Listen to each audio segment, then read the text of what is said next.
ಜೈ ಶ್ರೀಮನ್ನಾರಾಯಣ.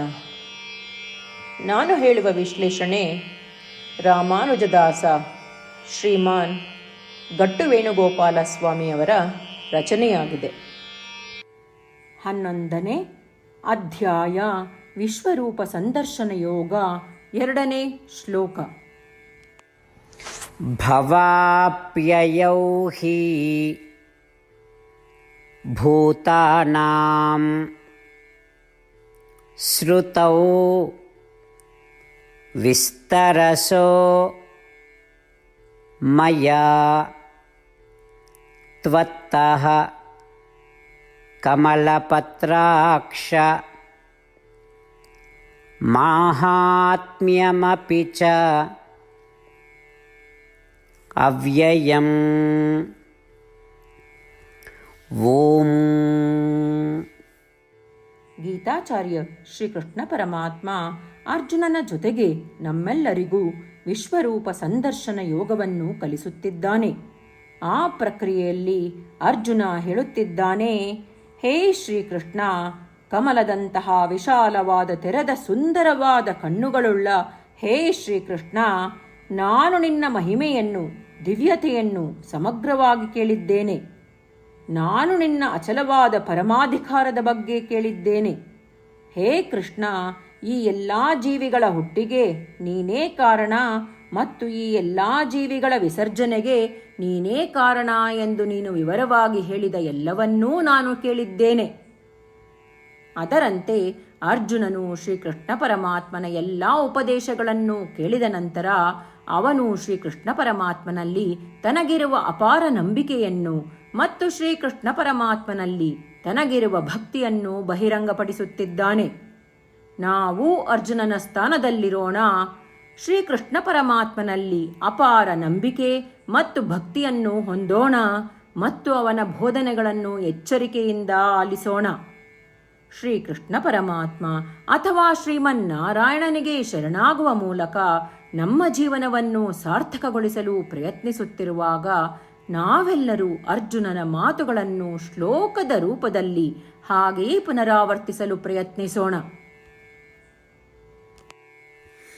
ಭವಾಪ್ಯಯೌ ಹಿ ಭೂತಾನಾಂ ಶ್ರುತೌ ವಿಸ್ತರಸೋ ಮಯಾ ತ್ವತ್ತಃ ಕಮಲಪತ್ರಾಕ್ಷ ಮಾಹಾತ್ಮ್ಯಮಪಿ ಚ ಅವ್ಯಯಂ. ಗೀತೆಯ ಸತ್ವ ಮತ್ತು 8 ಭಾಷೆಗಳು. ಶ್ರೀಕೃಷ್ಣ ಪರಮಾತ್ಮ ಉಪದೇಶಿಸಿರುವ ಶ್ರೀಮದ್ ಭಗವದ್ಗೀತೆಯ ಪೂರ್ಣಸತ್ವ. ಅಧ್ಯಾಯ 18, 65ರಿಂದ 70 ಶ್ಲೋಕಗಳಲ್ಲಿ 8 ಕಾರ್ಯಗಳನ್ನು ಮಾಡಬೇಕಾಗಿದೆ. ಶ್ರೀಕೃಷ್ಣ ಹೇಳುತ್ತಾನೆ, ಈ 8 ಕಾರ್ಯಗಳನ್ನು ಯಾರು ಅನುಸರಿಸುತ್ತಾರೋ ಅವರನ್ನು ನಾನು ಪ್ರೀತಿಸುತ್ತೇನೆ. ನಾನು ಆ ಭಕ್ತರನ್ನು ಎಲ್ಲ ವಿಧದ ಮಾರ್ಗಗಳಲ್ಲೂ ಸಂರಕ್ಷಿಸುತ್ತೇನೆ. ಶ್ರೀಕೃಷ್ಣ ಪರಮಾತ್ಮ ಉಪದೇಶಿಸಿದ ಭಗವದ್ಗೀತೆಯನ್ನು ಪೂರ್ಣ ಕೇಳಿಸಿಕೊಂಡ ನಂತರ ಅರ್ಜುನ ಹೇಳುತ್ತಾನೆ, ಕರಿಷ್ಯೆ ವಚನಂ ತವ. ಇದರ ಅರ್ಥ, ಕೃಷ್ಣ, ನಾನು ನೀನು ಹೇಳುವ ರೀತಿಯೇ ಮಾಡುವೆ. ಇದೇ ಕಾರಣದಿಂದ ಶ್ರೀಕೃಷ್ಣ ಅರ್ಜುನನಿಗೆ ಎಲ್ಲ ವಿಧದ ಯಶಸ್ಸು ಮತ್ತು ವಿಜಯಗಳನ್ನು ಪ್ರದಾನ ಮಾಡಿದ. ನಾವು ಈ 8 ಕರ್ಮಗಳನ್ನು ಮಾಡುತ್ತೇವೆ ಎಂದು ಪರಮಾತ್ಮನಿಗೆ ನಮ್ಮ ಪ್ರತಿಜ್ಞೆಯನ್ನು ಮಾಡೋಣ. ಶ್ರೀಕೃಷ್ಣ ಪರಮಾತ್ಮನಿಗೆ ವಚನ ಕೊಡುವುದಕ್ಕಿಂತ ಯಾವ ಪೂಜೆ, ತಪಸ್ಸು ಅಥವಾ ಯಜ್ಞ ದೊಡ್ಡದಿಲ್ಲ. ನಾವು ಮಾಡಬೇಕಾಗಿರುವ ಈ 8 ಪ್ರತಿಜ್ಞೆಗಳನ್ನು ನಾನು ಹೇಳುವೆ. ನೀವೆಲ್ಲರೂ ದಯವಿಟ್ಟು ಮನಸ್ಸು ಮತ್ತು ಹೃದಯದಿಂದ ಯೋಚಿಸಿ. ಈ ರೀತಿ ಶ್ರೀಕೃಷ್ಣನಿಗೆ ವಚನ ಕೊಡುವುದರಿಂದ ನಾವೆಲ್ಲರೂ ಸಂತೋಷದಿಂದ ಪ್ರಕಾಶಿಸುತ್ತಿರುವ ಶ್ರೀಕೃಷ್ಣನ ಮುಖವನ್ನು ದೃಶ್ಯಕರಿಸೋಣ ಮತ್ತು ಆನಂದವನ್ನು ಅನುಭವಿಸೋಣ. ಜೈ ಶ್ರೀಮನ್ನಾರಾಯಣ. ಇವುಗಳೇ ನಮ್ಮ 8 ಪ್ರತಿಜ್ಞೆಗಳು.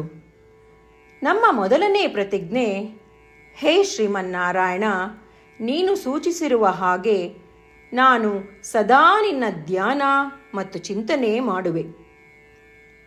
ನಮ್ಮ ಎರಡನೇ ಪ್ರತಿಜ್ಞೆ, ಹೇ ಶ್ರೀಮನ್ನಾರಾಯಣ, ನೀನು ಸಲಹೆ ನೀಡಿರುವ ಹಾಗೆ ನಾನು ಸದಾ ನಿನ್ನ ಭಕ್ತನಾಗಿರುವೆ. ನಮ್ಮ ಮೂರನೇ ಪ್ರತಿಜ್ಞೆ, ಹೇ ಶ್ರೀಮನ್ನಾರಾಯಣ, ನಾನು ನನ್ನ ಎಲ್ಲ ಕರ್ಮಗಳನ್ನು ನಿನ್ನ ಸೇವೆ ಮತ್ತು ನಿನ್ನ ಸಂತುಷ್ಟಿಗಾಗಿ ಮಾಡುವೆ. ನಮ್ಮ ನಾಲ್ಕನೇ ಪ್ರತಿಜ್ಞೆ, ಹೇ ಶ್ರೀಮನ್ನಾರಾಯಣ, ಅನುಸರಿಸಲು ನೀನು ಹೇಳಿರುವ ಹಾಗೆ ನಾನು ನಿನಗೆ ಸೇರಿದವನೆಂದು ಶ್ರೇಷ್ಠ ನಂಬಿಕೆ ಇದೆ ಮತ್ತು ನಾನು ಸದಾ 2 ಕೈಗಳನ್ನು ಜೋಡಿಸಿ ನಿನಗೆ ನಮಸ್ಕಾರ ಮಾಡುತ್ತೇನೆ ಮತ್ತು ನಿನ್ನನ್ನು ಪೂಜಿಸುತ್ತೇನೆ. ನಮ್ಮ 5ನೇ ಪ್ರತಿಜ್ಞೆ, ಹೇ ಶ್ರೀಮನ್ನಾರಾಯಣ, ನಿನ್ನ ವಚನಗಳನ್ನು ಸ್ಮರಿಸುತ್ತೇನೆ. ಮಾಮೇಕಂ ಶರಣಂ ವ್ರಜ, 18ನೇ ಅಧ್ಯಾಯ 66ನೇ ಶ್ಲೋಕ. ನೀನು ಹೇಳಿರುವೆ, ನಿನಗೊಬ್ಬನಿಗೇ ಶರಣಾಗಬೇಕು. ಶ್ರೀಮನ್ನಾರಾಯಣ, ನಿನಗೊಬ್ಬನಿಗೇ ಶರಣಾಗುವೆ. ನಮ್ಮ 6ನೇ ಪ್ರತಿಜ್ಞೆ, ಹೇ ಶ್ರೀಮನ್ನಾರಾಯಣ, ನಿನ್ನ ವಚನಗಳನ್ನು ಸ್ಮರಿಸುತ್ತೇನೆ. ಮಾ ಶುಚಃ, 18ನೇ ಅಧ್ಯಾಯ 66ನೇ ಶ್ಲೋಕ. ನೀನು ನಮಗೆ ಪುನರ್ ಆಶ್ವಾಸನೆ ನೀಡಿದ್ದೀಯ, ದುಃಖಿಸಬೇಡವೆಂದು. ನಾನು ಎಂದಿಗೂ ದುಃಖಿಸುವುದಿಲ್ಲ. ನಮ್ಮ 7ನೇ ಪ್ರತಿಜ್ಞೆ, ಹೇ ಶ್ರೀಮನ್ನಾರಾಯಣ, ನೀನು ಶ್ರೀಮದ್ ಭಗವದ್ಗೀತೆಯನ್ನು ನಮಗಾಗಿ ಉಪದೇಶಿಸಿ ಅನುಗ್ರಹಿಸಿ ಮತ್ತು ಆಶೀರ್ವದಿಸಿದ್ದೀಯ.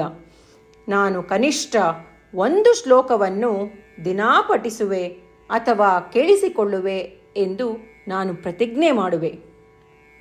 ನಮ್ಮ 8ನೇ ಪ್ರತಿಜ್ಞೆ, ಹೇ ಶ್ರೀಮನ್ನಾರಾಯಣ, ನೀನು ಮನುಷ್ಯ ಸಮುದಾಯಕ್ಕೆ ಗೀತೆ ಉಪದೇಶಿಸಿದೆ. ನಾನು ನಿನ್ನ ಗೀತೆಯ ದೈವವಾಣಿಯನ್ನು ಗೀತೆಯ ಅರಿವಿಲ್ಲದಿರುವ ಭಕ್ತರಿಗೆ ಪ್ರಚಾರ ಮಾಡಲು ಪ್ರಯತ್ನಿಸುವೆ. ಹೇ ಶ್ರೀಮನ್ನಾರಾಯಣ, ನೀನು ಹೇಳುವ ಹಾಗೇ ಮಾಡುವೆ. ನಿನ್ನ ಇಚ್ಛೆಯಂತೆ ನಡೆವೆ. ನಾನು ನಿನಗಾಗಿಯೇ ಶ್ರಮಿಸುವೆ. ಶ್ರೀಮನ್ನಾರಾಯಣನಿಗೆ ದಿನಪ್ರತಿದಿನವೂ ನಾವು ನೀನು ಹೇಳಿದ ಹಾಗೇ ಮಾಡುವೆವು ಎಂದು ಮಾತು ಕೊಡುವುದೇ ಶ್ರೇಷ್ಠ ಪೂಜೆ. ನಾವು ನಮ್ಮ ಅಚಲವಾದ ನಂಬಿಕೆಯಿಂದ ಅವನಿಗೆ ನಮ್ಮ ಪ್ರತಿಜ್ಞೆ ಮಾಡೋಣ. ಶ್ರೀಮನ್ನಾರಾಯಣ, ಕರಿಷ್ಯೆ ವಚನಂ ತವ. ಶ್ರೀಮನ್ನಾರಾಯಣ, ನೀನು ನುಡಿದಿರುವ ಹಾಗೇ ನಡೆವೆ. ಸರ್ವಂ ಶ್ರೀಕೃಷ್ಣಾರ್ಪಣಮಸ್ತು. ಜೈ ಶ್ರೀಮನ್ನಾರಾಯಣ. ಭವಾಪ್ಯಯೌ ಹಿ ಭೂತಾನಾಂ ಶ್ರುತೌ ವಿಸ್ತರಸೋ ಮಯಾ ತ್ವತ್ತಃ ಕಮಲಪತ್ರಾಕ್ಷ ಮಾಹಾತ್ಮ್ಯಮಪಿ ಚ ಅವ್ಯಯಂ. ಓಂ ಭವಾಪ್ಯಯೌ ಹಿ ಭೂತಾನಾಂ ಶ್ರುತೌ ವಿಸ್ತರಸೋ ಮಯಾ ತ್ವತ್ತಃ ಕಮಲಪತ್ರಾಕ್ಷ ಮಾಹಾತ್ಮ್ಯಮಪಿ ಚ ಅವ್ಯಯಂ.